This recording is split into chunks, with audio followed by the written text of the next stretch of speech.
Yeah. As you can see, we're here. Something's changed. You've changed things. Yeah, truth be told, it's one of those days, actually one of those weeks. My stupid ass forgot the extra tapes at home. So I was faced with the decision of going home, grabbing tapes, going back to campus, or just change of background. Yeah, people are enamored with Zoom backgrounds. Well, this is the beautiful background of my kitchen. Okay, we have a whiteboard if we need it. I don't think it'll be of much use, so I'll probably just wing it. But here we go, Groundless Community. We're in it. So, in this section, right, Simonowski is really interrogating this idea of the internet nation. Or, like people love, I can touch my face freely because I'm home. And I've washed my hands. People really like to talk about, again, how great the internet is and how inclusive it is. And this is where Simonowski, as a good sort of scholar, says, like, yeah, but how inclusive is it really? And for one, it's like for the internet nation to be kind of a real nation, then the technologies that are sort of central to the collective would have to be exclusive. And that's the thing, is like, do people of the internet nation have the only rights and access? It's like, that's just not true, right? The other big part is, can the internet nation, the sort of that which sort of groups it together, overcome, this is 132, religious, cultural, or national differences. So for what the people on the internet nation have collectively, for that to be a real collective, it would have to kind of supersede or come before any other sort of differences, right? It would have to actually like clump people together. Or, and what my answer is, or what I'll be kind of empathetic to, is it simply a business idea concocted by people like Zuckerberg? And I do think that, I think it's primarily that. That doesn't mean that there isn't other things going on. And then Simonowski kind of accepts that too, because he then asks, what then actually makes up the internet nation? If there's an internet nation, what is it in reality, in practice? And he does concede. He accepts and he agrees with the kind of commonly found talking point or idea that there are certainly smaller communities and very real communities, within the internet, on Facebook, and he brings up like, things like groups and clubs, and if you have, like little chat rooms with your friends or your loved ones, those are real communities, or even strangers that you've never met. Like they can be, they can become real loved ones, right? That is something that the internet allows. But on 133, he asks, but is there at the same time a collective Facebook community, like one large community? Like is all of Facebook one nation, the way that Zuckerberg or other kind of proponents would suggest? And I think we can probably agree that's clearly not true. Do you ever find yourself in kind of, you follow like random pages or you click on someone's profile and you find yourself in like deep kind of corners of Facebook, and you realize there are people that live a kind of type of life that you have no experience of? It goes to show like how large and massive the platform is, but also, it does kind of point to the fact that like, we kind of keep to ourselves, right? And so, this is where he gets to this on 33, this idea of phatic communication. And phatic communication is something that is important to the chapter, and I think to Simonowski, it's something that he grapples with. Again, is this something that's like a liberatory sort of a concept, or is it something that in fact kind of binds us further? But what phatic communication, again, kind of pointing to this shift in the way that we kind of engage with one another, it's not about meaningful content or points of reference. So it's not about bringing, people together or setting up a reference point that can kind of gather us. And it's not about kind of, again, a sort of deep, rich, sort of developed kind of material that we're sharing amongst each other. But on 133, I think this is an important point.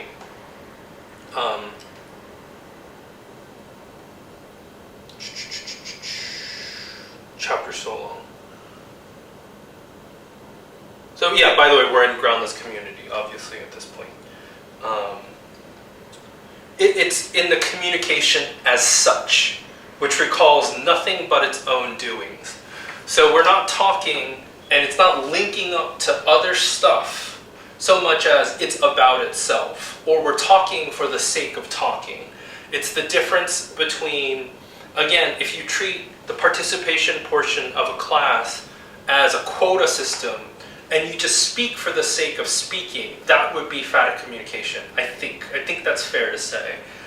It's just a self-fulfilling, kind of self-serving iteration of communication. I talked. That's it. It's not about setting something up as a point of dialogue or interchange to bring other people together so much as just like this, right? Although, to be fair, even this is trying to do that to a certain degree. But I think what these authors are pointing out, it's not nearly in a real way, right?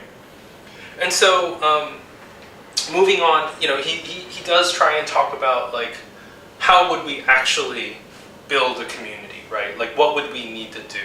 And in relation to that, how much collective memory, so shared memory, but also forgetting plays into all of this, right? And on 133 and 134, in terms of memory and forgetting, he sort of suggests that we a kind of basic binary regarding that relationship, that it's not simply oppositional, but something that constantly goes back and forth is what we sort of need. And on 134, he points out this sort of important point in regard to,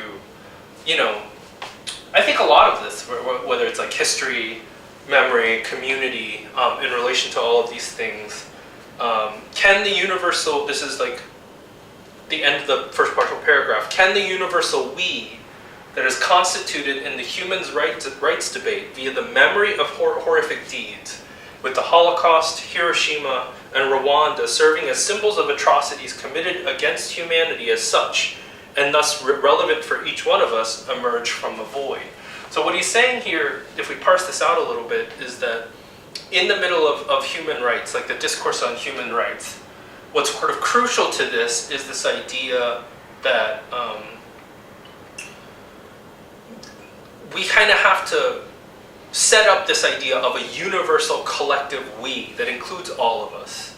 And the way that we do that is to sort of share in trauma, right? And we do this even on Facebook, and he mentions this in different ways, where it's when people change their profile pictures to the French flag or the rainbow flag, we are invoking this sort of solidarity that goes beyond sort of national borders or immediate kind of markers of identity.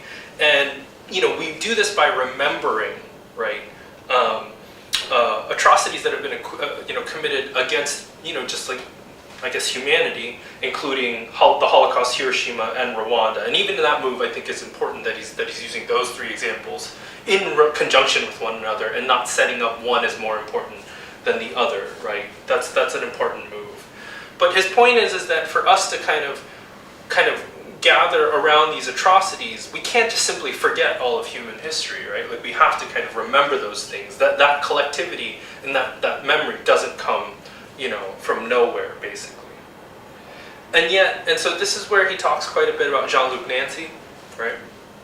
Who's sort of, I think, central and crucial as a model for Simonowski as to a sort of potential direction for us to go in.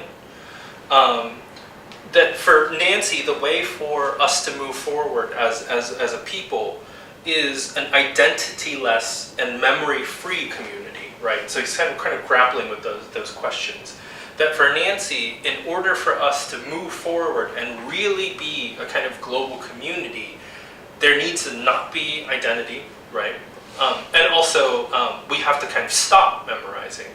it just occurred to me, I was going to say this anyways, but it's like one of the real nice things about being at home is I can touch my face, but also I don't have to wear shoes. I am wearing pants though, because anyways. Oh, isn't it really funny that people are on Zoom with no pants? Like, it's not that funny.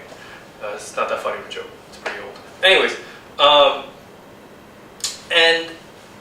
this kind of maps on to, you'll see this a lot in sort of philosophy, but this idea of like kind of moving to like a primal sort of past or like a point of origin, this sort of like return to kind of some sort of essence of humanity that like if we can just like sort of move past everything that sort of happened. And I think there are kind of connections here with that. But on 135, it's also like, and he points this out that, these are notions that are already embedded in the way that we think, because they do kind of overlap with just the kind of like popular, or sort of like what's already there in humanism.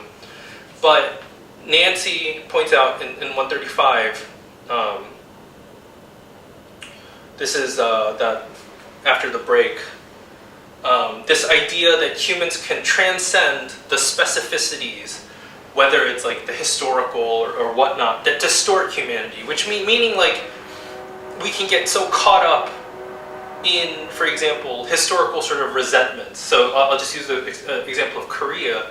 It's like for Koreans, it's very difficult, and understandably so, to move past the trauma of colonialism, But to get caught up in that also means that it's very easy to kind of continue these sort of like ruptures and fissures between the people to say like, well, we don't want anything to do with the Japanese because, they kind of wronged us. And that kind of thing can sort of persist and sort of keep us from one another.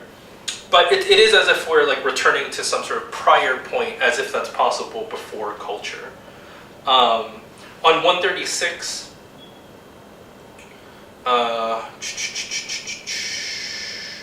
where is this?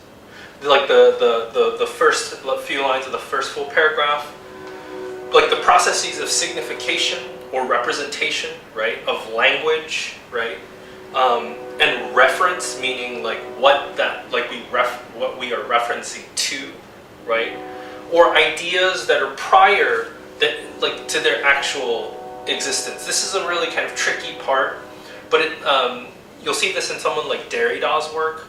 But it's as if there are things that exist outside, transcendentally, of human existence. So even before we first ever said the concept of love, it's as if love exists. Or basically like the advocation is like, what if we lived in that way, right? What if like community and commonality and sociality are concepts that exist, if we treated them as if they are as such, as if they exist, as if they are cum, right?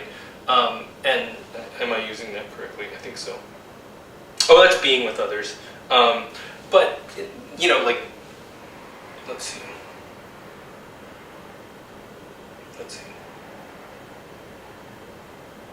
Yeah, if that is the case, then phatic communication starts to become more important.